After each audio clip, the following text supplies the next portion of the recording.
संजीव, मैं क्योंकि बहुत ही छोटे अब क्योंकि इससे पहले भी आवाज आप तक पहुंच नहीं पाई थी, तो अब इसका ब्रॉडर एस्पेक्ट आपको क्या नजर आ रहा है इस मुद्दे को लेकर, पक्ष में भी और विपक्ष में भी, चाहे बात केंद्र सरकार की करें या वक्फ संशोधन बिल को लेकर आज जो बैठक बुलाई गई है, सम्मेलन पूरा बुलाया गया है बिहार में। देखिए, एक साथ दो बैठकें समानांतर चल रही हैं इस वक्त।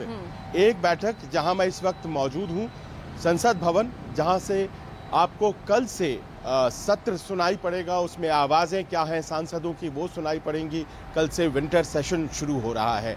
वहीं दूसरी बैठक पटना में चल रही है, जमीयत के द्वारा बुलाई गई है।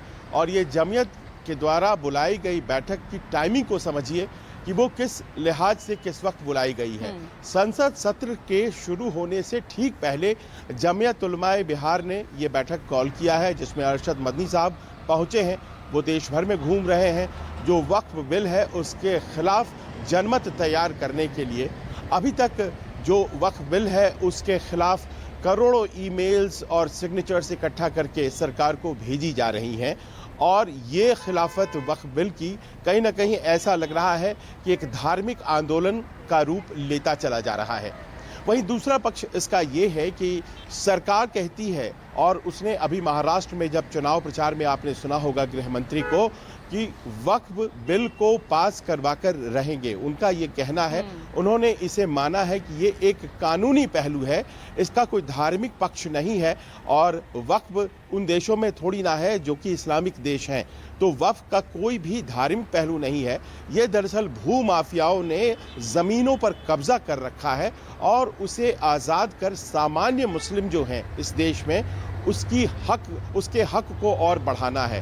तो वक्फ बिल जो इंट्रोड्यूस हुआ संसद में, उस पर बहुत से जो राजनीतिक दल थे, जो कि हैं तो एनडीए में लेकिन अपनी सेक्युलर छवि के लिए जाने जाते हैं, जिसमें कि नीतीश कुमार की पार्टी जनता दल यूनाइटेड है या फिर टीडीपी है, जिसे मुस्लिम आवाम के वोट भी चाहिए होते हैं, तो उनके ऊपर एक तरह का दबाव बनाने की भी ये कोशिश है।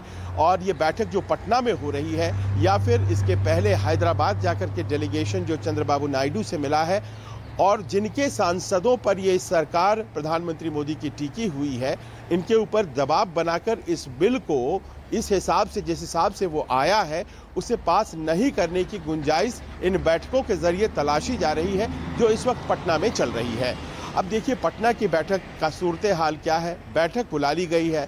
लालू यादव जो कि मुसलमानों के रहनुमा बताए जाते हैं बिहार में, उन्हें न्योता नहीं दिया गया। न्योता जिन्हें दिया गया वो आए नहीं हैं, चिराग पासवान और नीतीश कुमार। यानी कि राजनीतिक रूप से इस बिल को, इसके खिलाफत करने वालों का सहयोग नहीं है।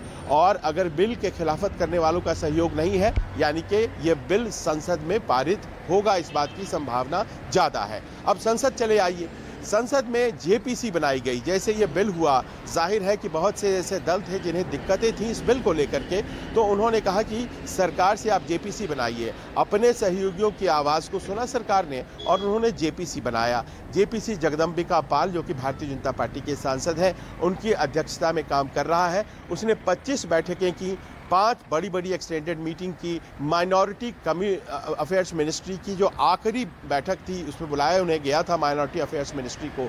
उन्होंने गुरुवार को अपना प्रेजेंटेशन दिया। और अब जगदम्बिका पाल साहब का कहना है कि हमारा जो जेपीसी का काम था वो पूरा हो गया है, और कायदे के अनुसार सत्र के शुरू होने के पहले सप्ताह के आखिरी दिन रिपोर्ट को सबमिट करना होता है। तो हम यानी आने वाले सप्ताह के आखिरी दिन शुक्रवार को इस रिपोर्ट को सबमिट करेंगे। इसका विरोध करते हुए वॉकआउट किया था ऑपोजिशन के जो सदस्य हैं जेपीसी के, और उन्होंने कहा नहीं, और समय हमें चाहिए, और समय चाहिए ताकि इसके ऊपर थ्रेडबेयर डिस्कशन हो सके। वो स्पीकर ओम बिरला से भी मिले। ओम बिरला साहब अब समय देते हैं नहीं देते हैं, ये आपको कल और परसों में पता लग जाएगी। लेकिन बात इतनी है कि वक्फ का जो बिल है वो वक्फ बोर्ड में संशोधन चाहता है। वक्फ बिल 1995 वक्फ एक्ट है 1995 का, 1995 का। उसमें ये मानना है सरकार का कि इस तरह से अधिकार दिए गए हैं जिसमें सुधार की ज़रूरत है। जैसे उस बिल में पसमानदा मुसलमानों की और वह महिलाओं का कोई रिप्रेजेंटेशन नहीं है, वो सुनिश्चित करना सरकार कहती है कि हमारा कर्तव्य है और हम करेंगे। साथ ही साथ ये भी कहती है कि देखिए उस बिल में ये बातें कुछ इस तरह से लिखी गई हैं कि कोई भी व्यक्ति उसका जब सदस्य बन जाता है तो वो किसी भी प्रॉपर्टी को वक्फ की प्रॉपर्टी डिक्लेयर कर सकता है। सेक्शन 40 है उसमें जो कि ये बात कहती है, और किसी भी प्रॉपर्टी को डिक्लेयर करके उसे वक्फ का प्रॉपर्टी डिक्लेयर कर देने से वो डिस्प्यूटेड हो जाता है। फिर ट्राइब्यूनल तय करता है, जो कि वक्फ का ही ट्राइब्यूनल है, कि ये डिस्प्यूट किसके हक में जाएगा। वो वक्फ के ही हक में जाता है। हालांकि उसकी अपील होती है हाई कोर्ट तक, लेकिन एक बार अगर पहला फैसला आ जाता है वो लोअर कोर्ट की तरह फंक्शन करता है कि ये प्रॉपर्टी जो है वो वक्फ की है, तो फिर वहीं से डिस्प्यूट शुरू हो जाता है। तो ये तमाम चीज़ें दुरुस्त करनी है। साथ ही साथ उसके जो सदस्य होंगे अभी चुने जाते हैं, इसके बाद डिस्ट्रिक्ट कलेक्टर के द्वारा नामित किए जाएंगे। साथ ही साथ सारी प्रॉपर्टीज को एक तरह से रजिस्टर भी करानी पड़ेगी, तो कंट्रोल सरकार का वक्फ पर बढ़ जाएगा। और इसी बात को लेकर जमीयत और तमाम जो मुस्लिम संगठन है इसका विरोध कर रहे हैं।